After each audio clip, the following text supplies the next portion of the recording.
আমি যেহেতু এই আসনে ইলেকশন করছি, আমার প্রথম দায়িত্ব হলো শহীদ ওসমান হাদী ভাইয়ের বিচার নিয়ে পুরো বাংলাদেশে সর্ব জায়গায় যাওয়া।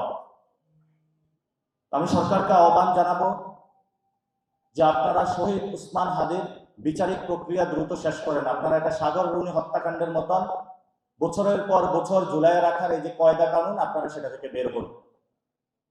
এবং আমি সকল দলের প্রতি আহ্বান জানাবো, ইনকিলাব মঞ্চের ছোট ভাইয়েরা দিনের পর দয়ান মিছিল করে যাচ্ছেন, কষ্ট করে যাচ্ছেন শহীদ ওসমান হাদী ভাইয়ের বিচার চেয়ে। পুরো বাংলাদেশের রব উঠেছে, হাদী হত্যার বিচার চাই, কিন্তু এই ভয়েস গুলো হলো বর্তমান সরকারের কানে পৌঁছেছে না। কেন পৌঁছতেছে না?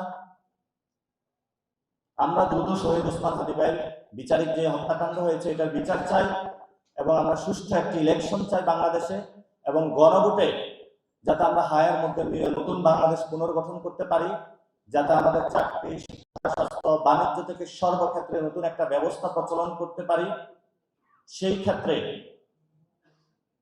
আপনারা যথাযথ উদ্যোগ নেবেন, কারণ বাংলাদেশ যখন হেরে যায় তখন একমাত্র বাংলাদেশের ভরসা হয়ে দাঁড়িয়ে থাকে ঢাকা বিশ্ববিদ্যালয়। আপনাদের ঢাকা বিশ্ববিদ্যালয়ের কাছে বড় ভূমিকা রয়েছে। আপনারা যদি রাষ্ট্রকে পুনর্গঠনে এগিয়ে আসেন, বাংলাদেশ কখনো হারবে না, বাংলাদেশ কখনো ভারতের কাছে মাথা নত করবে না, ইনশাআল্লাহ।